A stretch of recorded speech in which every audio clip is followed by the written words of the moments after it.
आप सबका आपके pre channel PC group education में। आज हम आप लोग को पढ़ाने चल रहे हैं हिंदी व्याकरण क्लास 10th अलंकार। तो आपके सिलेबस में कितने अलंकार आप लोग को पढ़ने पड़ते हैं, तो आज हम इस क्लास में आप लोग को बताएंगे। तो स्टार्ट करने से पहले अगर मेरे चैनल पे आप नए हो तो चैनल को सब्सक्राइब कर लीजिएगा, अब वीडियो को लाइक कर दीजिएगा, बेल आइकन को प्रेस कर दीजिएगा। आज का सेशन बहुत ही इम्पोर्टेंट होने चल रहा है, तो आप लोग लास्ट तक बने रहिएगा। चलिए देखते हैं।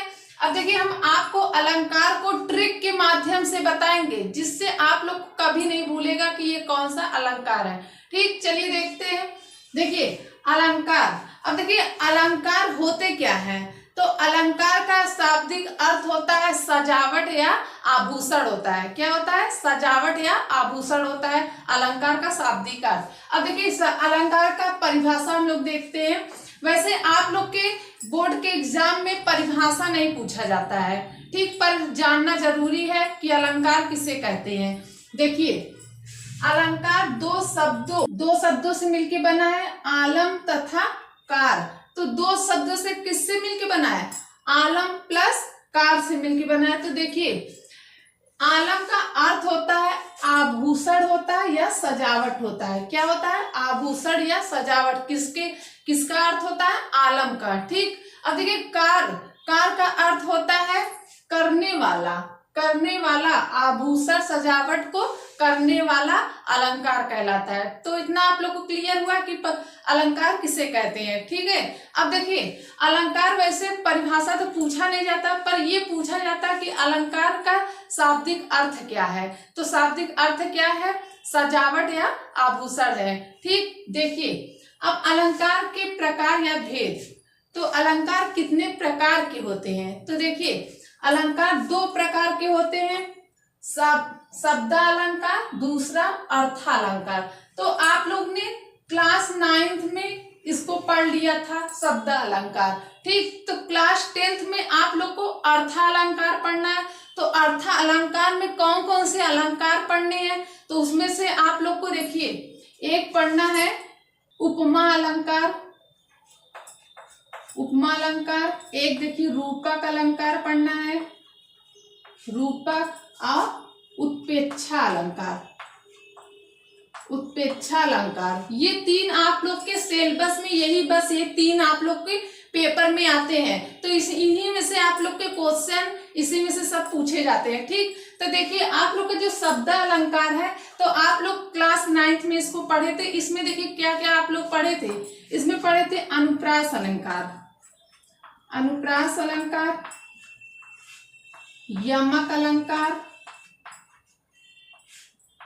अलंकार। तो ये आप तीन किसमें पढ़े थे? शब्दालंकार किसमें पढ़े थे? क्लास 9th में। तो आपके सिलेबस में अब क्लास 10th में सिलेबस में आपका क्या है? आपका अर्थालंकार। तो यही तीनों अलंकार आप लोग को पढ़ने हैं। चलिए अब इसको हम लोग एक एक करके देखते हैं। उपमा अलंकार किसे कहते हैं? देखिए उपमा का अर्थ होता है तुलना करना, किसी चीज से तुलना करना, वो क्या था? उपमा अलंकार होता है। ठीक है, अब देखिए इसकी परिभाषा है जहां पर उपमेय की तुलना उपमान। अब देखिए ये उपमेय और उपमान क्या होते हैं? तो उपमेय हुए तो जिसकी तुलना की जाए वो क्या होते हैं? उपमेय होता है। जिसकी तुलना की जाए वो उपमेय होता है, और उपमान वो होते हैं जिससे तुलना की जाए वो क्या होते हैं? उपमान होते हैं। ठीक, अब देखिए से समानता के आधार पर की जाती है, वहां पर उपमा अलंकार होते हैं। तो इतना क्लियर हुआ कि उपमा अलंकार किसे कहते हैं। चलिए हम आप लोग को उपमा अलंकार को कैसे हम पहचाने, तो इसकी हम पहचान आप लोग को बताते हैं। देखिए कैसे है, जहां पे आपको किसी पंक्ति में सा, से, सी, जैसे, सरिस, सम, समान, ये सब पंक्ति में अगर दिख जा रहे हैं तो वो क्या होते हैं? उपमा अलंकार होते हैं। चलिए अब हम लोग देखते हैं इसकी। जैसे है मुख मयंक, सम मंजू मनोहर। अब देखिए इस पंक्ति में आपको सम दिख रहे हैं ना, तो ये सम क्या है? उपमा अलंकार है। जहां पे आपको ये सब दिख जाएंगे वो क्या होते हैं? उपमा अलंकार होते हैं। ठीक, अब देखिए दूसरा है मुख चंद्रमा के समान है। अब देखिए यहाँ पे समान, समान है ना, तो ये क्या है, उपमा अलंकार है। तो देखिए जहां पे तुलना की जाए, अब देखिए यहाँ पे तुलना हो रही है, देखिए मुख चंद्रमा के समान है, तो जो मुख है किसके समान बताया गया है, चंद्रमा के समान। तो उपमा अलंकार जहां पे तुलना की जाती है वो क्या होता है, उपमा अलंकार होता है। और उपमा अलंकार को कैसे हम लोग पहचानेंगे, सा से सी जैसे सरिस सम समान, ये सब क्या है, उपमा अलंकार है। ये पहचानने की ट्रिक है। और जहां पे तुलना की जाए, अगर आपको पंक्ति से पता चल रहा है कि ये तुलना हो रही है तो वो क्या है, उपमा अलंकार है। ठीक है, अब देखिए तीसरा है, फूलों सा चेहरा तेरा कलियों सी मुस्कान है। अब देखिए यहाँ पे देखिए सा सी, अब यहाँ पे देखिए आपको पहचान हम बताए थे ना, सा और सी, तो सा और सी, तब ये क्या है, उपमा अलंकार है। तो इतना क्लियर हुआ। और देखिए जहां पे आपको योजक चिन्ह ये दिख रहा है ना, उपमा अलंकार में अगर योजक चिन्ह के बाद सा सी सम समान ये सब दिखेंगे तो वो क्या होंगे, उपमा अलंकार है। ठीक, अब आपका देखिए रूपक अलंकार में भी योजक चिन्ह होते हैं। चलिए देखते हैं इन दोनों में क्या डिफरेंट है, क्या अंतर है। रूपक अलंकार, अब देखिए रूपक अलंकार किसे कहते हैं, इसकी परिभाषा है, जहां पर उपमेय में उपमान का भेद रहित आरोप हो वहां पर रूपक अलंकार होता है। अब देखिए यहाँ पे जो जिसकी तुलना जिससे की जाती थी, तो यहाँ पे भेद रहित मतलब कि यहाँ से समानता नहीं है। ठीक, अब देखिए जैसे देखिए रूपक अलंकार की पहचान है, तो रूपक अलंकार की पहचान है योजक चिन्ह का पहचान होता है। तो आपको किसी पंक्ति में कहीं पे योजक चिन्ह दिख रहे हैं तो वो क्या होते हैं, आपके रूपक अलंकार होते हैं। तो आपका योजक चिन्ह किसको कहते हैं, इस तरह जो बना रहता है, ठीक, ये जो डैश की तरह होता है इस तरह, तो ये क्या है, योजक चिन्ह इसको बोलते हैं। ठीक है, तो इसकी यही पहचान है। तो देखिए पहला है, उदाहरण है, चरण कमल बंदो हरि राई। अब देखिए यहाँ पे योजक चिन्ह है, तो योजक चिन्ह है, तो योजक चिन्ह के बाद कोई शब्द है ना, तो ये क्या है, आपका रूपक अलंकार है। तो देखिए आपका जो उपमा अलंकार था उसमें भी योजक चिन्ह आते हैं, कभी कभी आ जाते हैं, तो उसको कैसे हम लोग पहचानेंगे।